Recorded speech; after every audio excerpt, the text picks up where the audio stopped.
So here we have the Honda CR-V on a 14 plate. I'm going to start off by showing you around the outside of the car, and then we'll hop in and run through some controls on the inside. But from the outside, you can see it's a 5-door car with alloy wheels. Let's start off inside the boot and then work our way around the rest of the car from there.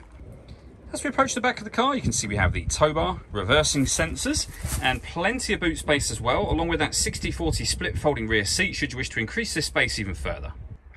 Okay, so we're just going to work our way back around to the front of the car, and then we'll hop in and run through some controls on the inside. But now that we've done a full circle of it, you can see it's in excellent condition the whole way round. Just briefly before we climb in, I think it's well worth seeing the interior from this exterior point of view. There's plenty to run through on the dashboard, so let's hop in and we'll do that right now. Okay, now that we're inside the car, we're going to start with the dials. On the left-hand side, we have the rev counter, we have the speedometer in the middle, and over on the right-hand side, the fuel gauge and coolant temperature gauges. In the middle, you can see the total miles of this car. They are 79,976. We have various bits of trip computer information we can change up there, and you can reset should you be going on a journey.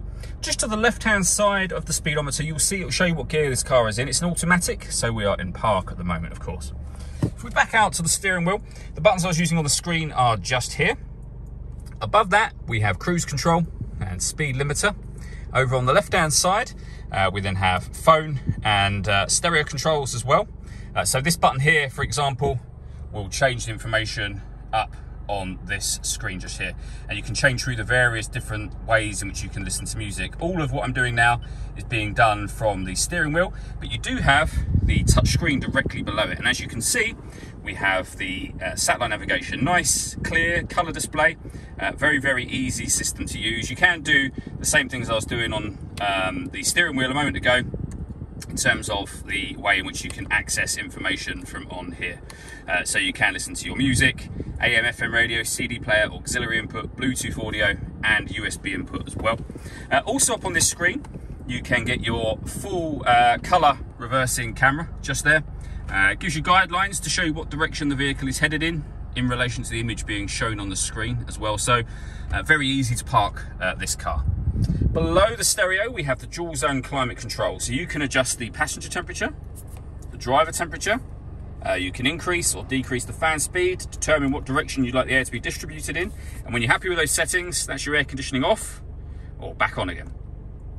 You can hit auto. In doing so, the car will now take control of the fan speed and the direction of the air to maintain the temperatures that you've asked for.